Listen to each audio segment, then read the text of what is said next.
এই কল্যাণী এক্সপ্রেসওয়ে, মানে ব্যারাকপুর কল্যাণী এক্সপ্রেসওয়ে, এটা হচ্ছে স্পটটা কাঁচেরপাড়ার কাছে। খুব জটিল একটা ফ্লাইওভার দেখা যাচ্ছে। তো কল্যাণী এক্সপ্রেসওয়ে নিয়ে অনেকগুলো কাজ করেছে, তার মধ্যে এটাই সবচেয়ে বড় এবং বিভিন্ন রাস্তাগুলোর সঙ্গে লিঙ্ক রয়েছে। NH-12 এর সঙ্গে লিঙ্ক রয়েছে এখানে। আর এটা ঘুরে যেটা দেখলাম, খুব এলিভেটেড, সবচেয়ে বড় একটা আপডেট ফ্লাইওভার। তো আজকের আপডেটেই দিলাম যতটাই হয়েছে। তার মধ্যে কাজ এখনও চলছে, ওয়ার্ক ইন প্রগ্রেসে আছে।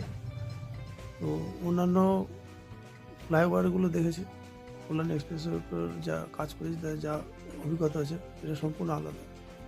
এটা একদিকে যেরকম হরিণঘাটা হয়ে NH-12 কানেক্ট করছে, আবার এটা চলে যাচ্ছে সোজা কল্যাণীর দিকে, কল্যাণী হয়ে বৌদ্ধ পার্ক হয়ে ওদিকে রাস্তাটাকে, গঙ্গাটাকে পার করবে ঈশ্বরগুপ্ত সেতু হয়ে। এইভাবে এগুলো কানেক্ট করা রয়েছে। আর এটার আপডেট আজকে যতটা আছে ততটাই দিলাম।